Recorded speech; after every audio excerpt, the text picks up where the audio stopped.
Subdivision 3.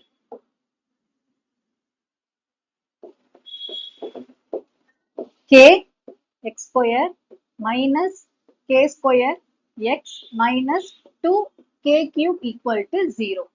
So, இதுல A கான value, B கான வேல்யூ, C கான வேல்யூ தனித்தனியா எடுத்து எழுதலாம். A க்கு வந்து K, B க்கு மைனஸ் K ஸ்கொயர், C க்கு வந்து மைனஸ் 2k cube. அதே மாதிரி மூலங்களின் கூடுதல் ஃபர்ஸ்ட் கண்டுபிடிக்கணும். Alpha into beta equal to formula minus B by A. B வர இடத்துல என்ன இருக்கு அப்படின்னா இந்த ஃபார்முலா இருக்கக்கூடிய ஒரு மைனஸ், பிக்கு வந்து மைனஸ் கே ஸ்கொயர் அப்படின்னு இருக்கு, டிவைட் பை ஏக்கு வந்து கேன்னு இருக்கு. இப்ப இந்த மைனஸும் மைனஸும் என்ன ஆயிரும் அப்படின்னா பிளஸ் ஆயிருமா, plus K square divided by K. இது இன்னும் சிம்பிளிஃபை பண்ணலாம். எப்படி பண்ணலாம் அப்படின்னா இது வந்து பேஸ் அப்படின்னு சொல்லுவாங்க. அடிமானம் சேமா இருந்து வகுத்துல வந்துச்சு அப்படின்னா இந்த அடுக்குகளை வந்து மைனஸ் பண்ணணும்னு சொல்லிட்டு ஒரு கான்செப்ட் இருக்கு.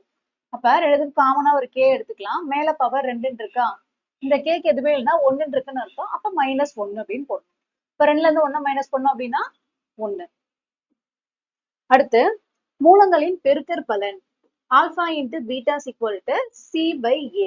சிக்கான வேல்யூ என்ன இருக்கு, minus 2k cube divided by ஏக்கான வேல்யூ வந்து கே. அதே மாதிரி மைனஸ் 2k கியூப் இங்க வந்து 1 இருக்கா, சோ மேல வந்து மைனஸ் 1 போகும்.